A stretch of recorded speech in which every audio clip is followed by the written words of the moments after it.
Okay, Boker Tov. Today's daf Yomi is Moed Katan. We start the new tractate called Moed Katan, which refers to the intermediary days of Chol Moed, of Pesach, and of Sukkot.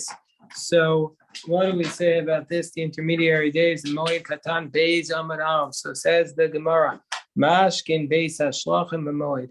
So we're allowed to water the Beis Hashlachim. What's the Beis Hashlachim? That's a field.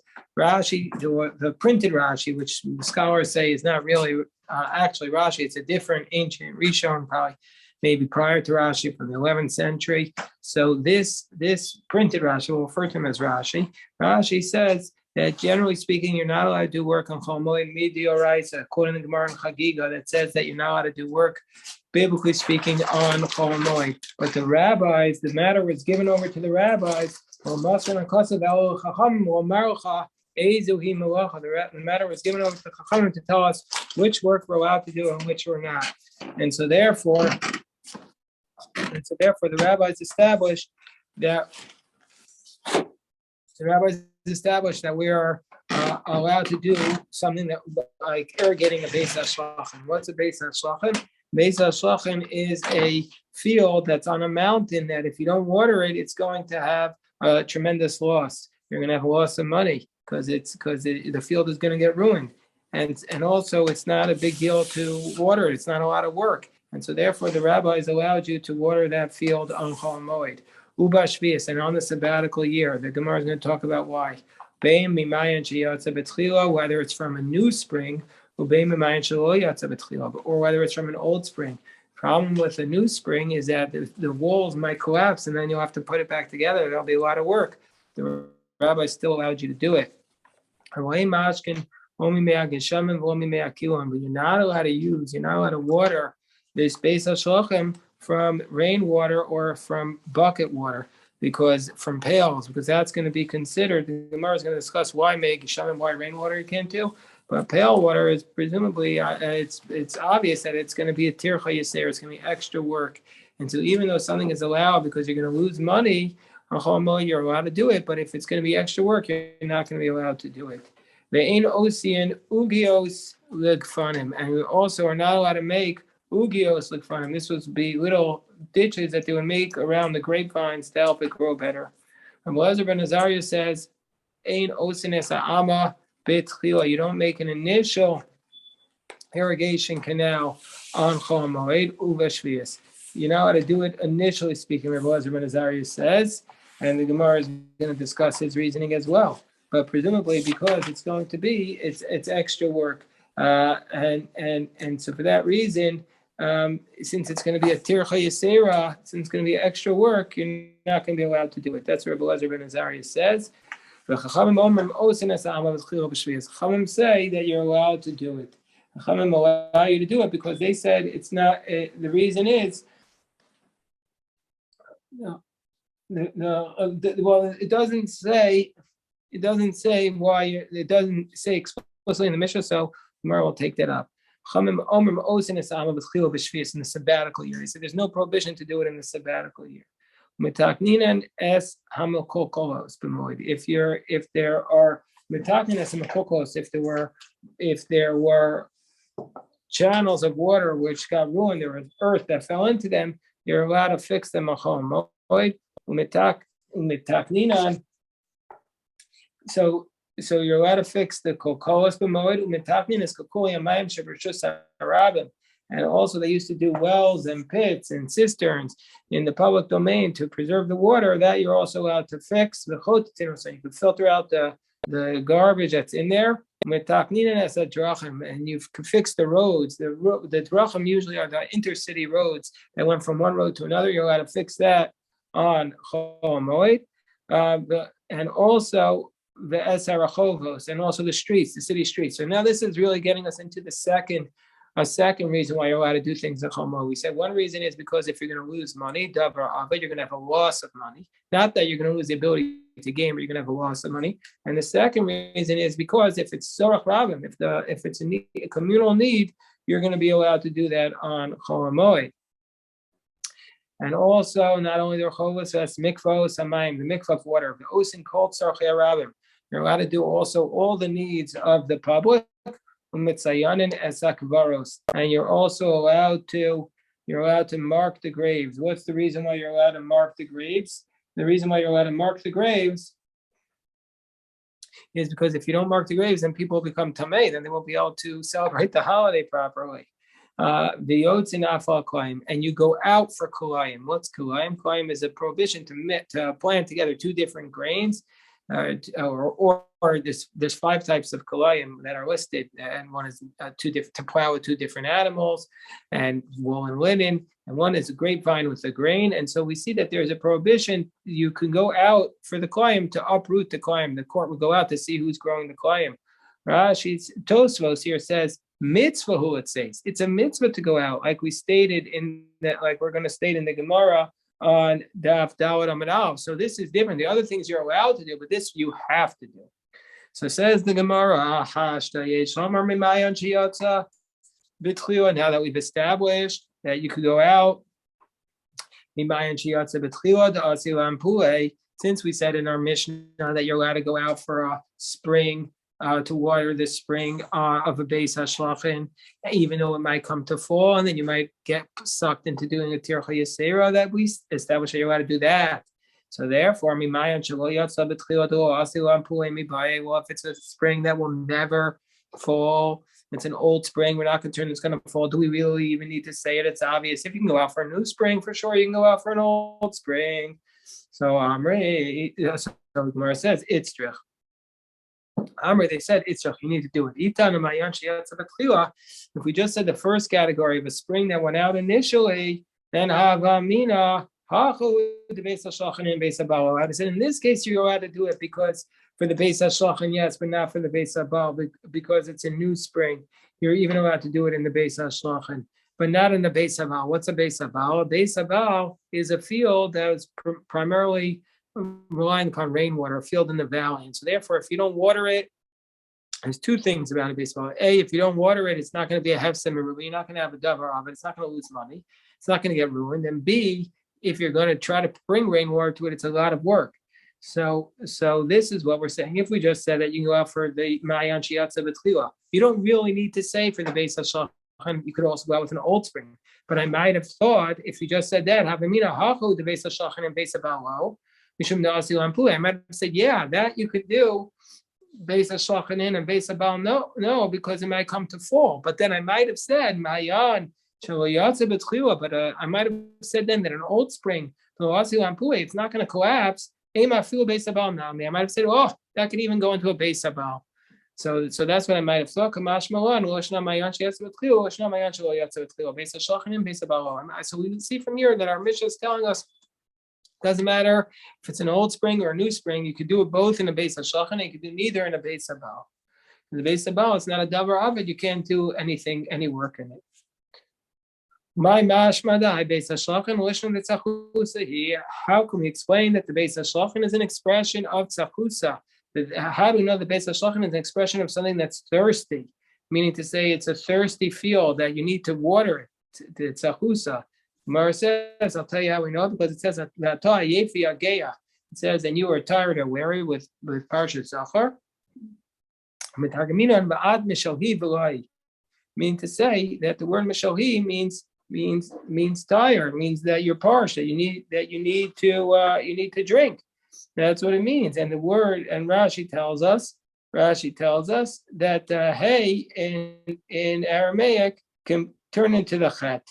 And that's how we go from mishalhi to mishalchi. So that Rashi says the hey mitchalef b'chet. The hey is exchanged with the chet. Okay. How do we know that the Beit HaBaal refers to a field that's sitting down in the valley, that's settled in the valley? How do we know that? How do we know that I Beit HaBaal is Lishon Tufti? So the Gemara says, I'll tell you how we know. It says when a man will marry the Betula, umitargaminan. What does it mean? Yiv'al bachor Betula. We translate it as Arikama de mitotev olam in Betulta. Itavinu begavech banayach. when the man is mityotef, he settles with the betulta. So therefore, we see that baal means to settle, and so therefore that this is a field that's settled, that you don't need to do a lot of work for it. So for the Beit Baal, you're not allowed to do work on Moed, but the Beit HaShlachin, you can. So ask the Gemara, Man Tana, the Pseida in Arvachalo, who is the author of our Mishnah, who says, we want to know the author of our Mishnah, it says that you can only do work if you're going to lose money, but if it's just to make a profit, that you're not allowed to do. Who is the one who says this? And even if you're going to lose money, it's still only allowed the mitrach namilot archinan. You're still only allowed to do it if you're not going to work extra hard. If you're going to work extra hard, it's not allowed. So who's the author of our Mishnah who says this shita? So Gemara is going to first suggest. Rav Huna says Rebbe Lazar ben Yaakov. This is the shita of Rebbe Lazar ben Yaakov. The Tanah, what does Rebbe Lazar ben Yaakov say? We learned in the Mishnah. Where is this Mishnah? We're going to get to this on Daf Vav. It's in our tractate. But what does Rebbe Lazar ben Yaakov say? Moshchana samayim ilan ilan. You could bring the water from one tree to another tree, because if you don't bring the water from one tree to another tree, the tree will get ruined. It'll be davar aved, the tree will get ruined, and it's not a lot of work. But you can't water the whole field. So first of all, why can't you water the whole field? That's a lot of work. And also, presumably, the whole field is not going to get ruined because the tree is growing in the base of Baal. So you could water the tree, you could water the trees, but not the field. So Amor the Shamas, so the Gemara says, isn't that a proof that he says davar avad in, but not when there's a tircha? You could do when you're going to lose money, but not when there's too much work. Gemara says, no, it's not a proof. Amor the Shamas like Rabbi Lazar or Rabbi Eliezer, harvacha de lo tircha. Okay, we see from here harvacha de lo tircha. So the Gemara says, no, our assumption was wrong. We see from here that what is Rabbi Eliezer saying? So he's saying harvacha, that you're not allowed to do it if it's harvacha, if to make money, even though it's not hard. Meaning in this field, you can't do it because even though you're not working hard, it's still you would make a lot of money. It's not a davar avud, so then you can't do it. But b'makom seita, but let's say he's going to lose money, but there would be a lot of tircha mishamasle. Where do we see that that's prohibited? It didn't teach us that aspect of it, that if you're going to lose money, doesn't matter, it's still prohibited if it's a tircha. That's not indicated by Rebbe Lazar ben Yaakov's position. Rav Papa says, Rav Papa Hamani, who is this position? This position is Rabbi Yehuda. The Tanya, what does Rabbi Yehuda say? Mayan, we were in the Bryce, and Mayan Ayotze B'tchil. Let's say you have a new field, a new spring.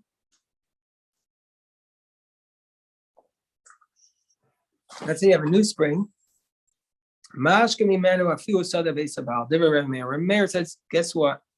Rameir is the most lenient. He said you could even water with a new spring, which might fall down and lead to a lot of work, even a base abal, which is not going to be a great loss of money. Rabbi Yehuda says, you can only irrigate a base hashlachin, which is a field in a like we're talking about, that's on a mountain. It's based on irrigation. You can only water such a field that's dried up. Rabbi Eliezer, now the third position, we're going to come back and analyze Rabbi Yehuda in a moment. Whereas Rabbi Eliezer ben Azariah says, lo kach v'lo kach. Rabbi Eliezer says you can't do either one. He's the most strict. He says you can't water a base of Baal and you can't water a base of Shlachim. And then the Bryce, he goes back and says, yes, sir, okay, more than this. Amar Rabbi Yehuda, well, yifna adam amos amayim, yashko l'ginaso charvaso b'chol shemayim. More than this, a person should not take their channel of water and use it to water their garden or their field or their dried up field on Chol Moed. That's what Rabbi Yehuda says. So ma'achar. But what does a dried up field mean? If you're going to say it's an actual dried up field, then why if it's dried up, why can you irrigate it? So it can't make sense that that's what explanation is. So rather, so it must be that this field is dried up from this spring.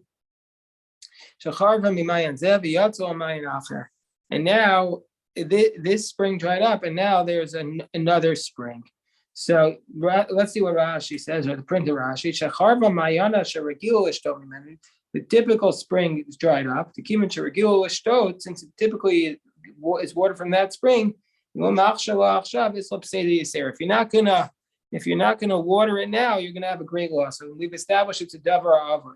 And a few achilo shari Rabbi Yehuda, and still Rabbi Yehuda only allows it only from an old spring of omega sham make kilon, or only from a spring, but from a rainwater or bucket water, the tirchahu, where that's an extra tirchahu shari a few base ashlachem.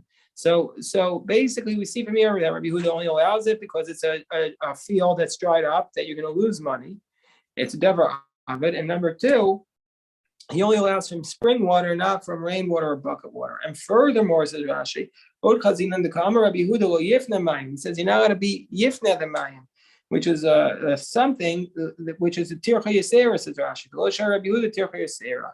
So we see from here our Mishnah is Rabbi Yehuda, because he says it's only if it's a davar of it and not when it's a tircha yisera. So it says the Gemara, Rabbi Elazar ben Azariah says, it doesn't matter either way. You can't allow it, which means it doesn't matter if the field is dried up or not. Meaning it doesn't matter if there's a loss of money. It doesn't matter it doesn't matter even if it's with the new spring, so that it's not an extra work. Well, you can't do it. And so therefore we see from all this that our Mishnah is consistent with Rabbi Yehuda. So says the Gemara, Mimai. How do you know it's consistent with Rabbi Yehuda? Dilma Adkam will come Rabbi Yehuda Beis HaShachan and Beis HaBaal. Maybe what's the reason why Rabbi Yehuda says you can use a Beis HaShachan and not a Beis HaBaal is because it's Mayan Shiyatza B'Tchila. Because it's from a new spring, because we're on the top of Beis on Beis, Dilma Asilan Pulei. Because it might come to fall. But if it's an old spring, below Asilan Pulei, maybe where you're not even concerned it's going to fall, I feel base abal nami. Then even you would allow it in a base abal, even for harvacha, even to make a profit. So we haven't proved that Rabbi Yehuda doesn't allow it in a circumstance where you're going to make a profit. So Gemara says, wait, imkei masnisan amantarme. Well, if that's the case, you have to have somebody who's the author of our Mishnah. So it must be that Rabbi Yehuda says, it doesn't matter if it's a spring, it's a new spring or an old spring. You can only do it in a base hashlachan because that's a loss of money, and you can't do a base habal because that's just for profit, and you're not going to ruin the field if you don't do it. And so why does he tell us that you're allowed to use a new spring in a Beis HaShlachan? Why? Is to show us just how great Rabbi Meir's position is, just the strength of his position where he's lenient. Meaning to say,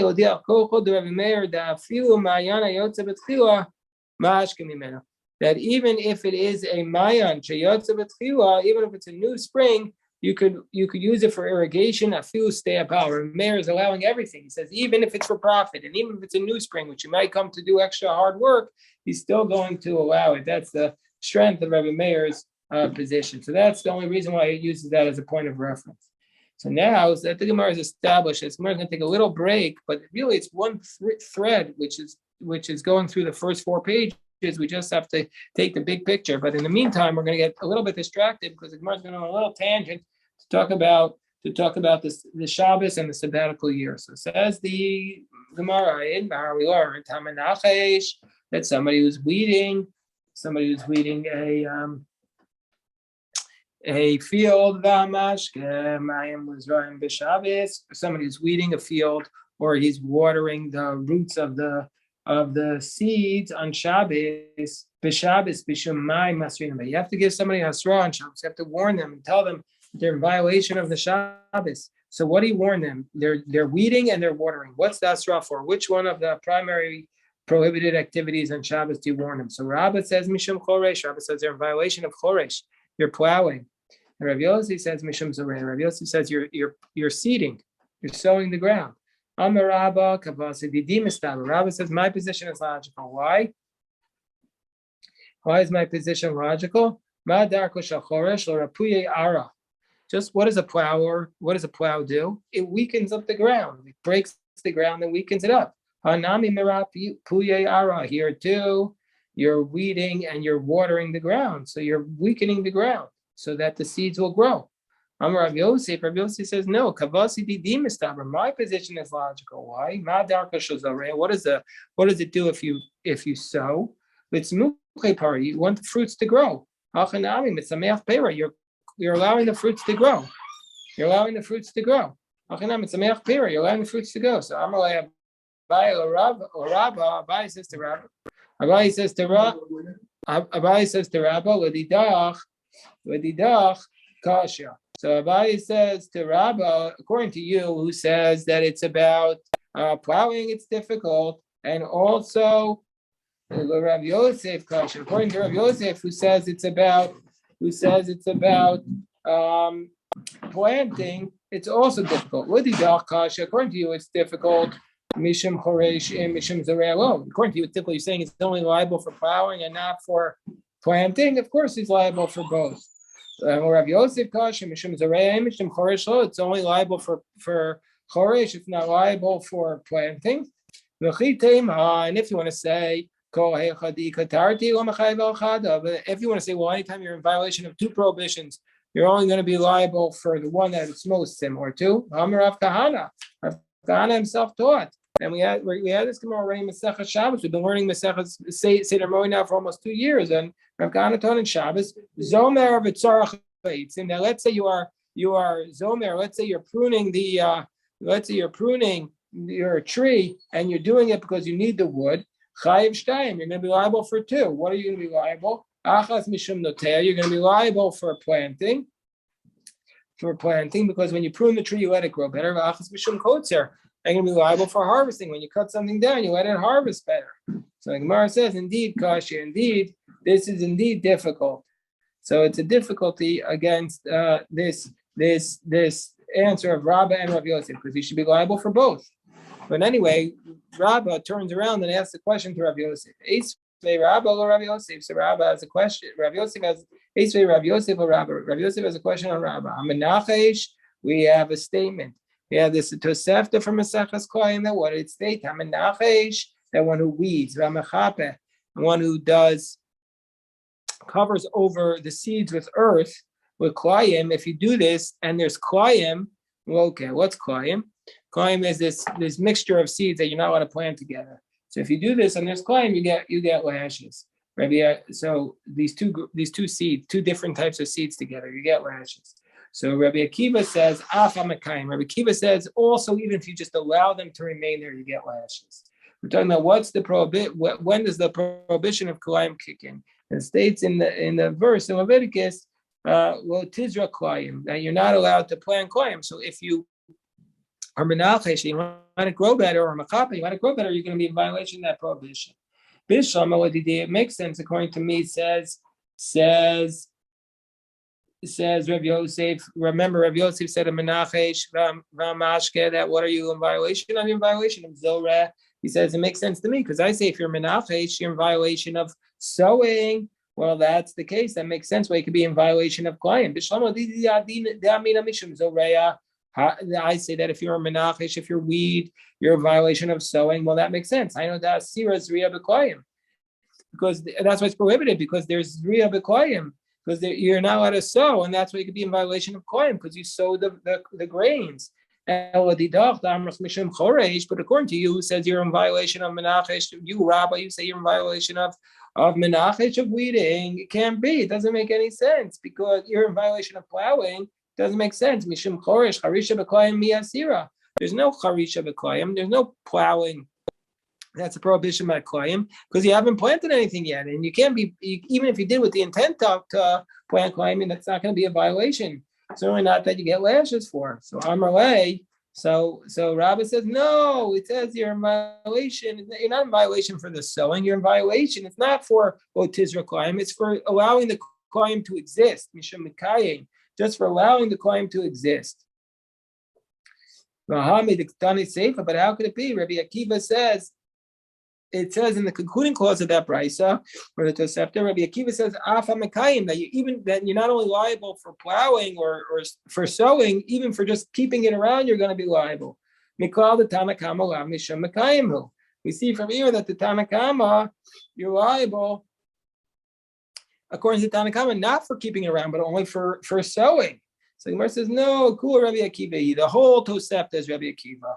And he says, my time, Kamer. He's explaining it. My time, what's the reason? What's the reason that one who weeds and one who covers the earth, okay, what's the reason why if you weed it or if you cover it over with earth, you're going to get lashes? What's the reason? Mishum Mekayim. You're going to be in violation just for keeping it around. Rabbi Akiva Omer Afa Mekayim. Rabbi Akiva says, even if you keep something around, even if you keep the koyim around, you're going to be liable. What's the reason? What's the reason why he says you're liable? According to Rabbi Akiva, my time, Rabbi Akiva the Tanya, if you read the pasuk, you could actually read the verse in your field, because if you break up the words, it says you're not going to mix your animals together, and then but you could read it as that you can't even allow the koyim to be in your field. And so now the Gemara is going to introduce another question. So now we learned in our Mishnah, that you're allowed to irrigate the field on Chol Moed, that you're allowed to water your field, your Beis HaShlacha, and your field that's on the mountain. Ubishvis, and a sabbatical year. Bishlam Moed. I understand why you're allowed to water your field on Chol Moed, Mishum Tirchahu, because it's not a big deal. It's not a tircha. The whole prohibition of work on Chol Moed is because it's extra work. So it's not extra work here, and when it's a loss of money, the rabbis allowed it. Fine. Now Shvi is, but the sabbatical year, whether you go according to Rabbi Yosef, who says you can't do it because you're sowing, or whether you go according to Rabbi who says it's plowing, how could you be watering the field? You're not allowed to sow a field. You're not allowed to plow a field in sabbatical year. So mashka beis hashlachan should be prohibited, both according to Rabbi and according to Rabbi Yosef. It's either plowing or watering, or sowing. It's prohibited. So the answer is Amar Abaye b'shviyas bizman hazeh. He says no. The reason why we allow it is because it's sabbatical year nowadays, which is only rabbinically prohibited. It goes according to the position of Rabbi. The Tanya Rabbi Omer. This is the law of the sabbatical year. It says the ceasing twice, sabbatical year twice. Meaning to say, the Torah is referring to two types of ceasing, two types of cessation. Stopping to work the land and stopping and collecting your loans. When you're not allowed to work the land, then you also can't work the loans. You can't collect your loans. One doesn't apply, the other doesn't apply. And we learned in Erechim that when Yovel doesn't apply, Shemitah's Karka doesn't apply. So therefore, what's the reason why you're allowed to water your field, your Beis HaShlachan on Shvius? Because your field is going to get ruined. And Shemitah nowadays is rabbinic, and that's how we rule. Shemitah nowadays is rabbinic. And because most of the Jewish people are not living in the land of Israel. It doesn't even mean that population-wise. It means you need some people from each tribe living there. We don't have some people from each tribe living in the land of Israel because we don't know who's from which tribe. So therefore, Shemitah nowadays is rabbinic. And so therefore, both according to Rabbi and according to Rabbi Yosef, we're going to allow you to water the Beis HaShlachan on Shemitah year because otherwise it'll get ruined. Okay, I just want to remind people that, hold on.